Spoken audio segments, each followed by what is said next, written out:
Hello, everybody. Welcome to LettermenRow.com. I am Jeremy Birmingham. This is Birminology. Today, I am in beautiful Columbus, Georgia, not Columbus, Ohio, visiting with my guy, AJ Harris, top 30 ranked player now at Phoenix City, Alabama Central High School after 2 years at Glenwood School in Columbus, Georgia. Let's just start there because the last time you and I were supposed to talk was October. My mother died after the Maryland game visit, so I didn't get a chance to catch up with you then. And so we haven't had you and I haven't had a heart-to-heart in a while, AJ. So let's just dive into that. Like, talk about this move to Phoenix City Central and why it was important for you as you head into this spring, summer, because you're not doing like the camp circuits that you did last year. You don't have to go out there and make yourself a big name anymore. Everyone knows who you are. Why was it important for you personally to make that move? It was personal for me just to just compete with the highest level players. I'm surrounded around nothing but ball players now. Carmelo English being a 4-star wide receiver, I get to battle with him every day. Tamarion Parker, another 4-star, and it's a lot more competition daily, and it just pushes me to bring my A game every time. So really just a better business decision, because at the end of the day, I don't want to get to college and be surprised by anything. So just used to being in a competitive atmosphere, and I think I'm definitely getting that. We're working hard, and the atmosphere is there. We're definitely being prepared and groomed for the next level. I think the interesting thing about that to me is that most kids in your position who needed to go out and test that, experience medal against higher quality competition, they always seem to go to IMG, right? Why was it important for you to stay home to do this for yourself as opposed to going to IMG? Because I made my name down here. I want to be where my mom and dad could come watch me for my senior year. And really, I just want to do it in this area where I can enjoy my last year of high school before, it does become a true business. But Central has everything offered that any other big program will offer. We play IMG this year. We play Hewitt. We play the big names. So it's the same thing, just in my area.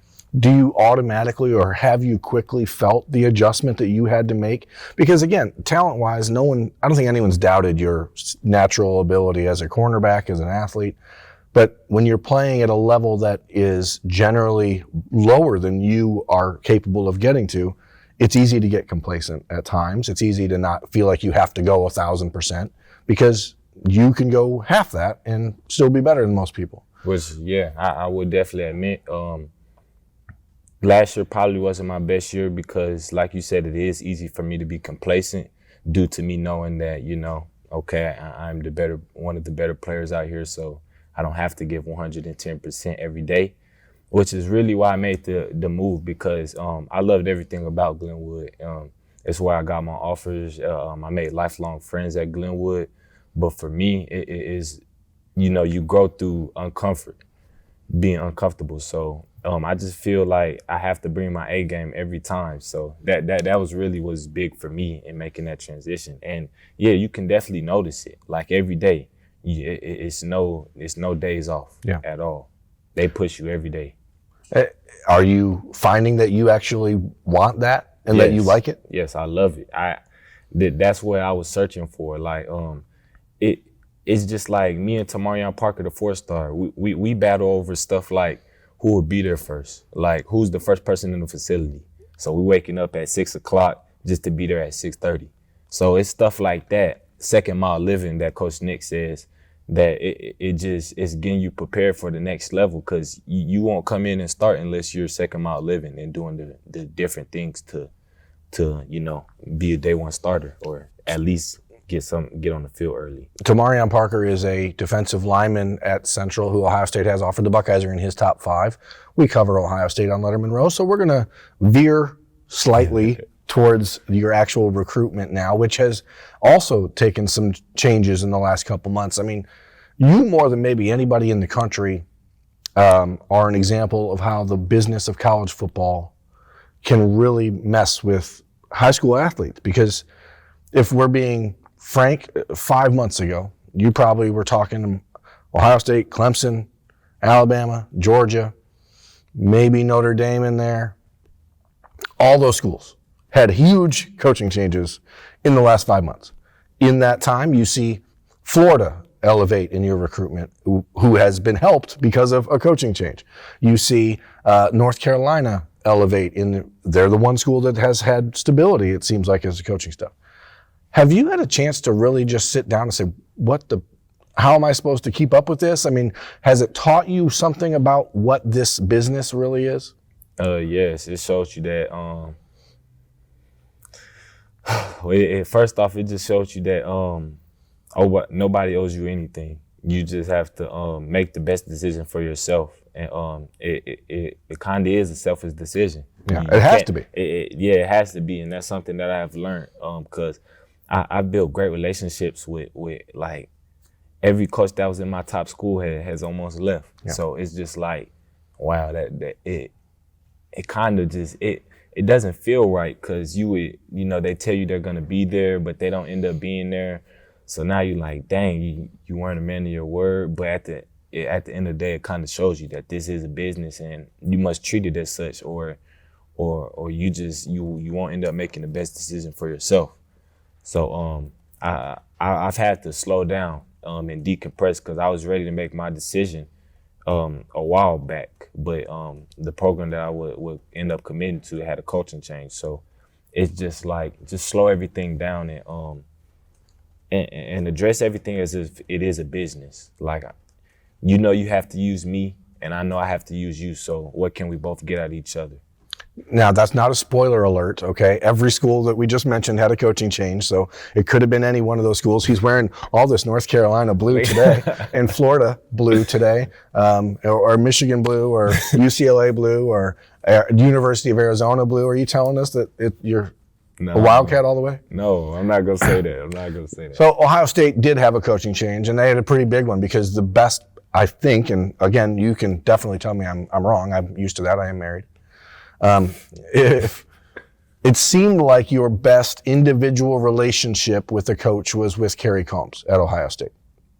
When Coach Combs left, there was infamously or famously a quote from your father about not hearing from Ohio State yet, and they're kind of like, what the heck's going on? How have things changed since you had begun hearing from Tim Walton? Obviously, Ryan Day's been involved, but in the last month since Tim Walton took over at cornerbacks coach for Ohio State, how has that relationship healed? It's been a complete 360, and it's definitely healed well. I would almost go on the limb to say that me and Tim Walton talk daily. Now, I'm not going to say I respond every day because I am a busy young man, but he always just makes the effort and shows that, like, you are one of the worst texters in this class of 2023. That's because, kids be on their phone, but I'm not one of those kids. I'm not on my phone. I got school to worry about. I got football to worry about, becoming a better follower of Christ, things like that. So I'm not always on my phone, but I do make sure that, when I am on the phone and I see Tim Walton text me, to just give him a call and see what's going on in his week, because I know he's making adjustments from the NFL back to the league. So he just tells me, like, what's the biggest adjustments, and just telling me all these players that he's coached that's went on to the next level to do great things. So that's definitely, he's built one of the better relationships with me. And like you said, Coach Coombs, that was my guy, but I could see Coach Walton was a great hire. I think it's interesting when you look at the difference between a guy like Tim Walton and Carrie Combs. Tim Walton played at Ohio State. He coached in the NFL for 15 years. Can you give me an example of something about that relationship that he's either said differently or pointed out differently about your game after watching the guys he's watched in the league? I mean, it's got to be hard for a guy like Tim Walton, who's spent the last 15 years coaching guys like Jalen Ramsey, to turn around and look at a 17-year-old or 18-year-old and say, oh, you can be this or that. What makes you confident in his ability to assess your future? What makes me confident is all these coaches will tell you what you want to hear. And I'm not that type of person. I really don't care to hear all the good stuff. I mean, it is okay, but I'd rather hear what I need to improve on, because, I have so much more room for improvement. So for you to just tell me you're good, you're gonna be this NFL star, it's just filling your head a lie so far, because I still have so much further to go to even say that, okay, you could be this NFL superstar one day. So one thing about Coach Walton is he always tells me, like, you still have a long way to go, and you still have this to work on, and I'm like, yes, that's what I want to hear. I don't want to hear that, AJ, you just this great ball player, because I understand that I do have so much to work on, and I have a high ceiling because I've only been playing DB for 2 years. What is it that as you look ahead to the senior season at Central, first time you're really going to be kind of under that spotlight of like competition in a lot of cases? What is it that you've seen that you had to work on the most? Staying confident in my technique. Sometimes when it's time for me to really buckle down on my technique, knowing that that's what I need to do, I rely on my athletic ability because I know I am so athletic. But my trainers, Damian Daniels and Oliver Davis, have tarped on me, and I have did so many one-on-ones this offseason, just making sure that I always do the technique that I know I'm supposed to do. So just staying confident in it, because as you continue to rep the making sure you kick step, play with your feet first, and things of that nature, it just all becomes secondhand, and you just play like that naturally. So I've did a lot of one-on-ones, just making sure that I don't play overly physical, because I have did that in the past, making sure that my instep and kick step and things of that nature. So just making sure that I stay confident in everything that my trainers are teaching me. Speaking of one-on-one stuff, you've done a lot of one-on-one stuff with coaches in the last month. January was busy. You went to Florida for the first time, kind of gave a look to the staff there. We are in a dead period again. It ends in a few days, but what is the plan from here for you in March? I know that you want to get to Ohio State end of the month. You're going to go back to Florida. You're going to go back to North Carolina. What else is sort of on the agenda to get you to a point where you're back to where you were 3 months ago, when you had a decision in your mind? Just stay true to the guys who have been truthful to me. Like Coach Day. I know Coach Day has not lied to me. So giving programs like that another visit, hopefully in the March, beginning of April. And then just the genuine coaching staff that have been real with me throughout this process, because that's what matters most to me. So probably giving UNC, Florida, Ohio State, and Clemson another visit before I know, I'm back in that mindset. Okay, I know where I might want to go again. How important is it at a place like Ohio State? It is the only place that's far away from home. How important are the relationships with the other commitments and the players that they're recruiting in that class? Because the Buckeyes may not have the largest 2023 class yet. There's 5 commitments, but I know you're tight with Luke Montgomery. I know that there's been relationships built with other players that they're recruiting. How important is it to get there at a time when those guys are on campus so you can check out how that all works in person? That is actually important, because when you are far away from home, you will get homesick. I know I will get homesick. So just being around guys that could lift me up and be like, man, you're okay. Understand why you're here and things of that nature. Just guys that I know that will always demand the best out of me, and just guys that'll be there for me, knowing that I'm far away from home. That does matter. But I built a great relationship with guys like CJ Hicks and Sonny Styles in the 22 class. So I already know, Ohio State doesn't just bring in anybody. They bring in top tier people as well, more than just athletes. How difficult was it for you to hear Sonny was leaving your class? Because I know you and Sonny had talked a lot about building a class of 2023 together somewhere. Could have been Clemson. I'm not going to say it was only Ohio State. He is wearing a lot of blue.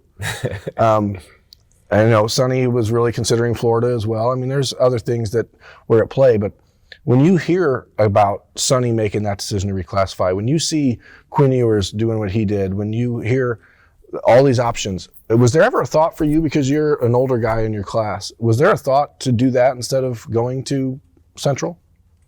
Yes, it was at times, because at the end of the day, I know that, I will end up at college, but it was just a matter of fact of did I want to stay home under my parents for one more year and just enjoy that time, or do I just want to go ahead and jump into the business side of things and just get ready for college. But I did end up picking Central, like I said, to be with my family for one more year before I do go take care of business.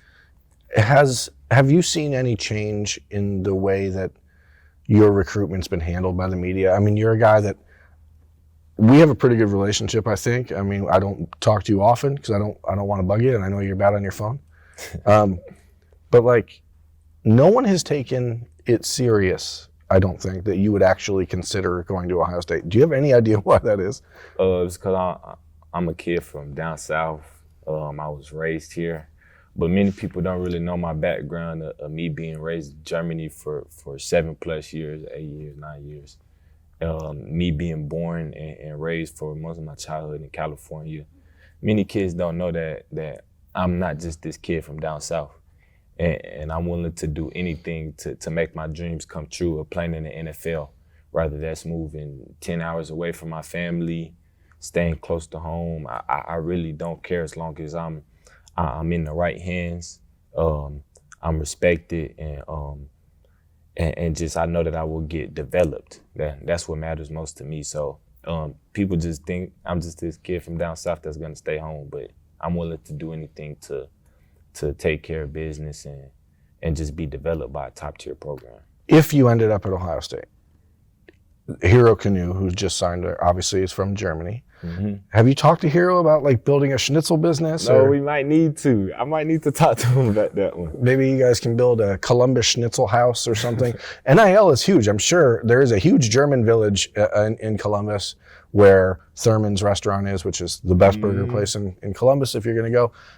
And I'm sure there's a lot of other things that you could talk about with Hero, who is one of, if you've never talked to him, just talk to Hero Canoe. That dude is that is a guy that, if you're talking about like just energy, Hero Canoe is an energy guy. Like that is someone that people should just know in their life. You need some of those guys in your life. Super optimistic, just a great, funny kid to talk to. So, and that's the beauty of this entire process, right? You've had an opportunity to meet so many people from all over the country. Out in California at the opening last year, you're with CJ and Xavier Wampa and all those other guys. I mean, and I want to go back to that week in California because you were one of the younger guys there. You were one of the only 2023 prospects out there. Was that like a barometer for you to say, hey, I do belong here? And I don't mean to keep coming back to this decision to transfer schools, but I think it's important to get into your mentality. Was that one of those moments where you're like, I actually do belong here? Yes, most definitely. Because like you said, with me going to Glenwood, people did say like he goes to a smaller school, so maybe he's scared to compete, or maybe he's not that good because the talent he plays. But like when you go into California and play against the best 22s and you still take care of business and be labeled one of the top dogs of that camp, it speaks volumes. So that was one of the barometers. But now the ultimate barometer is doing it in pads, and this is something that I'm so ready to do. Just ready to just show everybody like that wasn't a fluke. Like I think I've worked the hardest this offseason than I ever have. So I'm very anxious to show everybody like this is what I've been working for, and I am who I say I am, and you will see it. Well, it's fun to watch because there are so many guys in your position that are comfortable with being comfortable, and it is important because you know that next step is going to be a lot harder than even this one you've already taken. So it speaks a lot about you and your family to say, hey, we need to make this happen. So you've had a decision date. It was maybe in December, then it was January 11th. January 11th got pushed back because of all the coaching changes all around the country. You're going to take all these visits in March and early April. AJ, what's the vision from here as far as like, is there another special date that maybe you're going to aim for? January 11th was your birthday. Like, is there another special date out there that you're like, okay, that's the one I'm going for? I don't want to put a date on it anymore because. But you have one in mind. Maybe, maybe because you see that I have it in mind, but I'm not going to let everybody know because, like you said, anything could happen because I did not see all those culture changes coming. So that's why I put a date, January 11th. But I do have a date in mind. But hopefully after these visits, I'll be able to tell you something, Burn. All right. Well, I'll be back. Yes, sir. Most definitely. I'm Jeremy Birmingham. This is AJ Harris. This has been Birminology on Lettermen Row. Thank you for watching. We'll see you next time.